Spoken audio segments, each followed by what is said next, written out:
right now on 5 on Your Side at 10. Mother Nature unleashing dozens of tornadoes in the Midwest and South late Friday. Nearly 24 lives lost across 8 states. In northern Illinois, a roof collapsing at a packed concert venue. And that's not all. I had 2 kids with me. I didn't have the luxury of fear in that moment. It was more just try not to be scared so they don't panic. In the Metro East, people in Salem on the road to recovery after an EF1 tornado wreaked havoc there. Good evening. Thanks for joining us at 10. I'm Brent Solomon. Tonight, we're getting a look at how Friday's severe storms also left a mark on a mobile home community in Bethalto, Illinois. 5 on Your Side's Laura Bachesky shows us what neighbors there are dealing with after the storm. We experienced some heavy straight line winds and a lot of heavy rain at that time. I'd estimate the wind speeds were up or somewhere around the 70-mile-an-hour range. Neighbors in Bethalto's Kickapoo Village say the storm was terrifying at times. The hail came down just a little bit at a time, and the wind started picking up. It picked our camper up about a foot off the ground, slammed it down twice, and then like 90 seconds later, it perfectly calm again. And then everybody came out and seen all the damage. Many of the mobile homes in this community had some sort of damage after this storm. A lot of it was due to trees, just like this one, that were tossed onto their vehicles and even their homes. I had styrofoam all the way around like this here, and it was all the way up here, and then all this broke loose. The Hedigers, like their neighbors, spent the day cleaning up. Our windows were closed on the camper, but it's just like somebody had a fire hose just gushing the water through our windows. A lot of neighbors, a lot of family, a lot of friends coming out and getting up on roofs and and helping them cut down trees and helping them get back into the residence. All the fence was laying down on the ground. Rich Hediger says the power was out for about half of the mobile home park, and they're slowly getting it back. They said 2 transformers blew up here last night.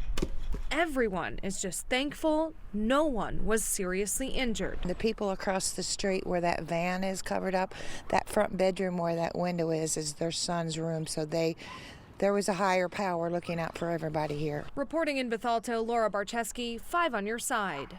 And tonight, a state of emergency is in a different Metro East town. Homes and businesses in Salem left devastated with neighbors preparing to rebuild. 5 on Your Side's Mercedes McKay takes us there. This is his barbecue sign, and his smoker is wrapped around the pole on my porch. Building parts from local businesses and pieces of neighbors' homes now lay in Jacob Brandon's yard. I grabbed the kids and dove in a closet, and when I came to, I couldn't open the front door, and I had roof pieces from everybody else's buildings wrapped around my house. Brandon's home looked like many others along East Blair Street in Salem, Illinois on Saturday morning. Ripped off roofs, building pieces stuck in trees, and people's memories scattered across the gravel. Man, when you come that close to a tornado, I don't care about the stuff. You know what I mean? All my neighbors are alive, my kids are safe. That's it. That's all that matters. Just to show you how intense the winds were in Salem on Friday night and just how extensive this storm really was, this house here actually got pushed off of its foundation and moved inward. We can work to rebuild that. We can't work to rebuild the lives. Salem Mayor Nicholas Farley says he had 2 emotions walking through his torn-up city. Heartbreak for those having to rebuild, but thankful nobody was hurt. Farley says crews worked for 24 hours straight to help those impacted. I could not be more proud to be the face of the people behind me that's actually coordinating all the effort. 30 to 40 homes at least were damaged in the city by estimated wind speeds of 105 miles per hour. While the road to recovery is long, this community is already rebuilding together. I was very proud of everybody, and as you go through the town, you see people already cutting trees and getting the city rebuilt. Very proud of our community. In Salem, Mercedes McKay, 5 on Your Side. There is a curfew in Salem for the affected areas. That's from 7 p.m. until 7 a.m. through Monday. The storm's also bringing hail to some areas. Check out the damage at the Cardinal Buick GMC dealership in Belleville. The manager there says every vehicle there sustained some sort of damage. Well, there's catastrophic damage in other parts of the country tonight. The National Weather Service says 1 tornado was on the ground for up to 25 miles. In Little Rock, 5 people died when a twister ripped through downtown. The governor, touring affected neighborhoods earlier this afternoon, she declared a state of emergency and activated the National Guard. 100 guardsmen have been deployed across Arkansas. We still expect a number of injuries to come up over the course of the next 24 hours, but feel like we're in a good place to handle the capacity that there is right now. Near Chicago, one person died when a storm ripped the roof off of the Apollo Theater during a concert. 260 people were at that show. A 50-year-old man died. 40 others were injured. Illinois Governor J.B. Pritzker issued a disaster proclamation in several northern counties. Closer to home now, extreme wind and much colder temperatures today compared to yesterday. Gusts hit up to 56 miles per hour and temps barely reached 50 degrees. Meteorologist Gary Frank joins us now with your Weather First forecast. Gary. Well, yeah, absolutely. It was very windy to start the day, and not only was it windy to start the day, it was windy overnight, and that was behind that wind that settled in after everything calmed down storm-wise. We had gusts upwards of 56 miles an hour in St. Charles, and, you know, the big picture is this entire system moved away, and we're clearing out overnight, and as a result, our wind speeds are non-existent. That's good news for us. We're at 49 right now, already 39 in Warrenton. I do think this is going to be one of those nights where, even as the wind settles and we drop to 38, it's going to be one of those nights where some of the valleys really cool down. So keep that in mind for Chesterfield, areas that cool down a little bit more. But I do expect here over the next several days, we're going to monitor our next severe weather potential. We already have an alert day in place for us, talking about that and our severe weather threats in just a few minutes.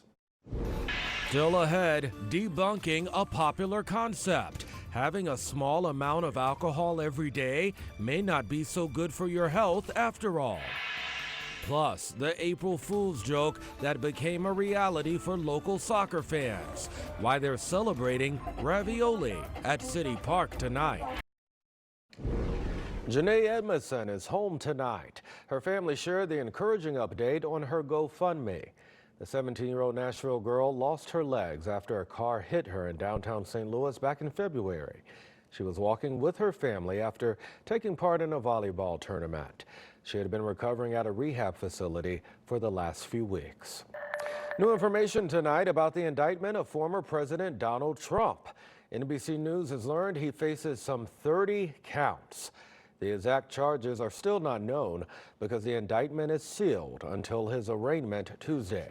The case centers around allegations Mr. Trump paid hush money to Stormy Daniels to keep quiet about an alleged affair ahead of his 2016 campaign.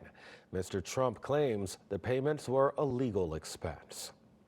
Pope Francis is back in Vatican City. He left a hospital today after being treated for bronchitis. Outside of the hospital, the Pope hugged a couple whose daughter died the previous night. The pontiff will preside at tomorrow's Palm Sunday Mass and at Easter Mass next week in St. Peter's Square. Well, according to a new study, drinking moderate amounts of alcohol every day does not protect against death from heart disease, nor does it contribute to a longer life as once believed. The study published in JAMA finds even drinking relatively low levels of alcohol increases the risk of death. It's one of the largest studies to debunk the widely held belief that moderate drinking of wine or other alcoholic beverages is good for you. Well, this camera was moving around quite a bit for the last 24 to 36 hours. Honestly, it's calmer now, but it will move in a different direction tomorrow, how that affects our temperatures and when our next severe weather threat is ahead. And Tuesday is election day in several municipalities. After the precincts close, 5 on Your Side will have the results of more than 400 ballot issues and races. You'll be able to find it on ksdk.com/election. You can also get expanded results on our 10 p.m. newscast. Well, we followed contamination concerns at Westlake and along Coldwater Creek for years. Tonight, we're learning for decades the federal government paid hundreds of millions of dollars to workers with the Department of Energy who suffer from certain diseases due to radiation exposure after working on contamination projects. Our I-Team wants to know why the same isn't done for people who live there and are suffering the same medical problems. Senior investigative reporter Paula Vassan spoke to one Missouri lawmaker who's trying to change that. Much of the focus has been on radioactive contamination in and along Coldwater Creek, which runs through North St. Louis County. Missouri Representative Trisha Burns says people in Weldon Spring in St. Charles County have been largely ignored. My son came down with a cancer that's only happened as many times as 50 in medical history. Republican Missouri lawmaker Trisha Burns believes it's a result of growing up and raising her family in North St. Louis and St. Charles counties. They're areas with histories of radioactive and toxic waste that started in the 1940s during the development of the atomic bomb. She says her proposed legislation, known as House Concurrent Resolution 21, would demand compensation from the federal government. The money would go toward medical screening and care.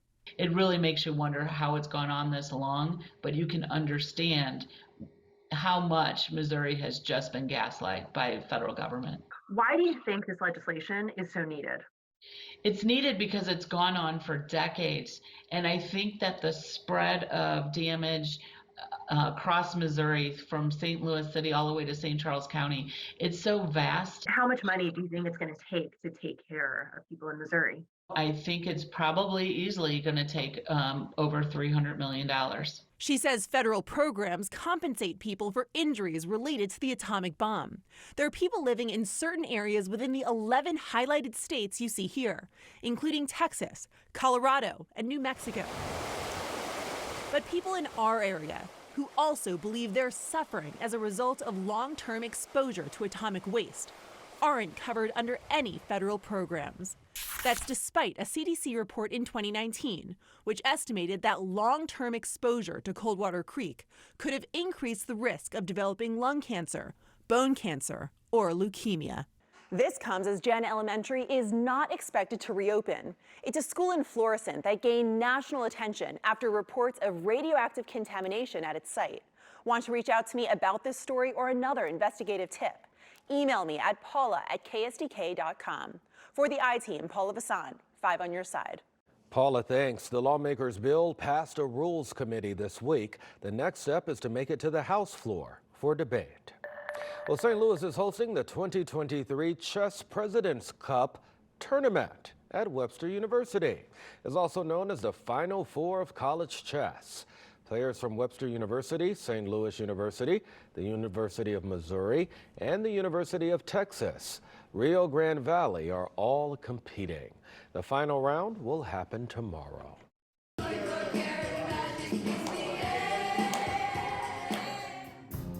All right, the Lindbergh High School Band just wrapped up a 36-hour marathon.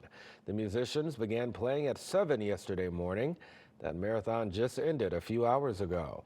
It's the 9th annual LHS Music-thon, which is an effort to raise money for Alex's Lemonade Stand Foundation for childhood cancer. The organization started by a young girl who wanted to help cure childhood cancer by selling lemonade. Well, today is April Fool's Day. St. Louis City SC is having a little fun with it.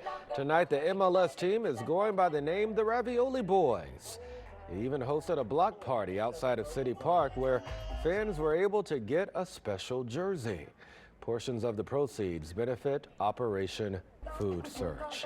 And I tell you what, if you look up St. Louis City SC on Twitter right now, the handle says Ravioli Boys. They went all in. I did see that. This is the first time I saw those guys on the back that says Marinara 314. Now that's a nice touch. That's creative, isn't it? I know. That's a nice touch. Well, how creative can you get with this forecast, my friend? Well, you know, I'm going to be as creative as I can to finish off the weekend nicely because we need a little bit of a quiet period after what we've experienced area-wide, region-wide over the last 24 hours, right? It was loud last night, and it's much calmer, and it's evidence, not only we're looking at the trees here, but some of the flags here that we can often see just because it's one of the few illuminated cameras we can tell. It's calmer. Regardless, another spot downtown, it was a little bit more roaring at this time. 24 hours ago, we've dropped down to 49. The wind, this is the key. It's calm.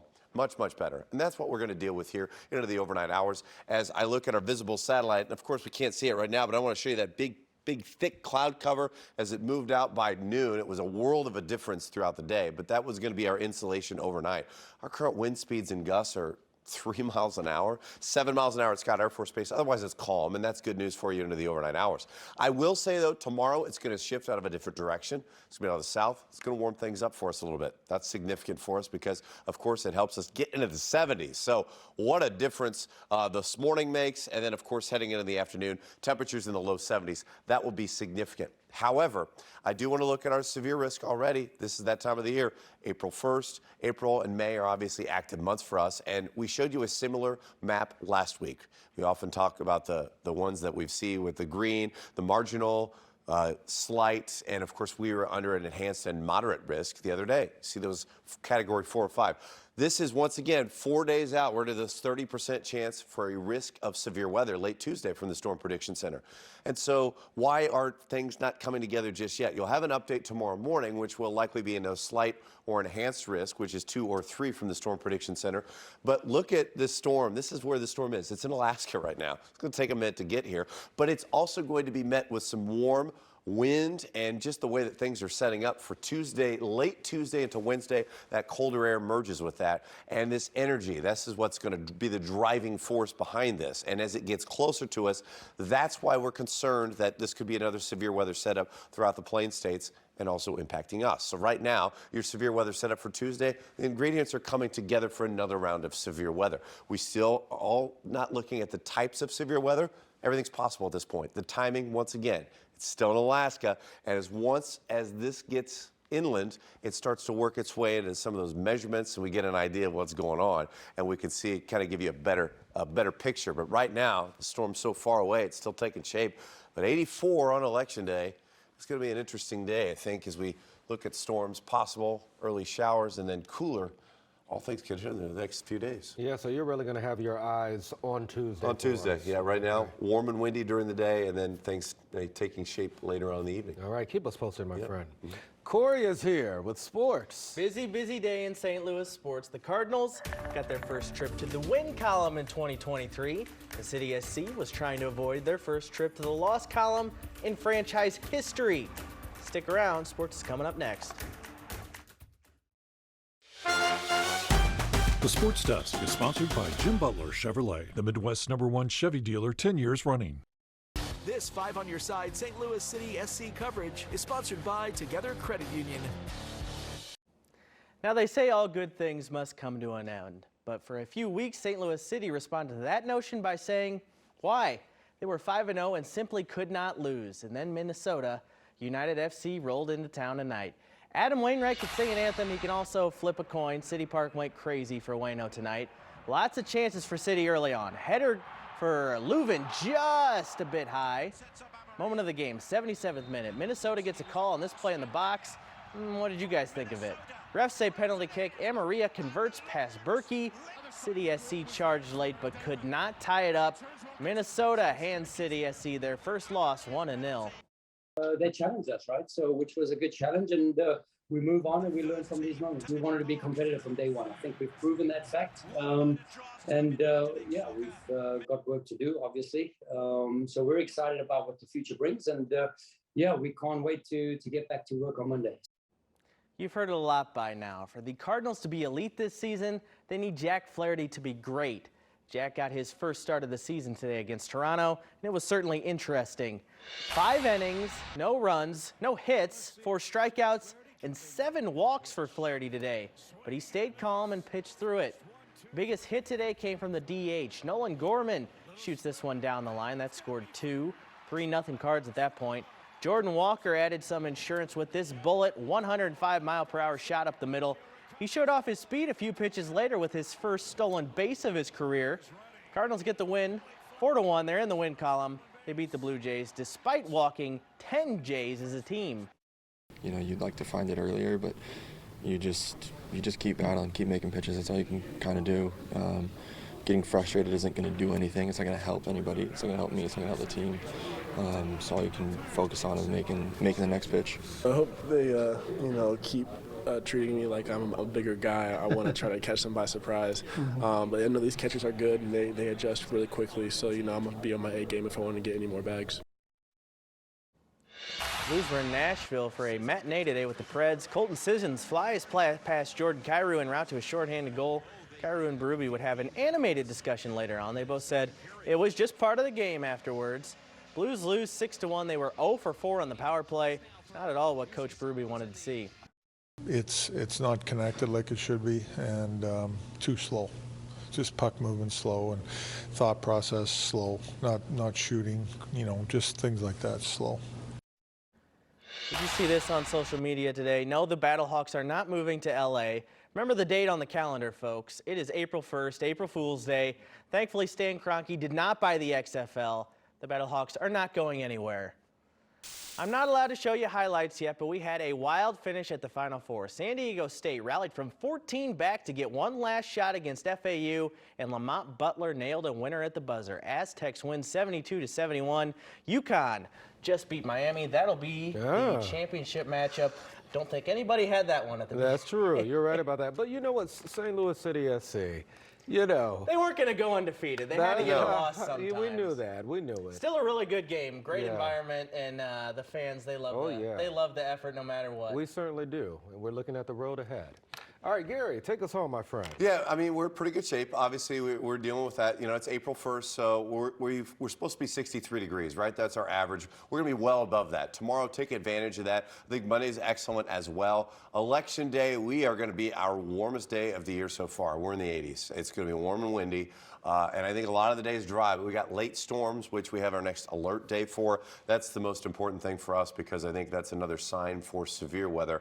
And that's going to be something that we really highlight once again, which through the region, it's not something you want to hear after yesterday's busy time. But I think it's going to be something that we want to prepare you for on Tuesday and hope that all things considered, based on what happened around our region, we were relatively unscathed. I think that if we can get by that same way throughout the region, we'll keep you posted on Tuesday. All right, Gary, thanks so much. And thank you for the company. Saturday Night Live is next.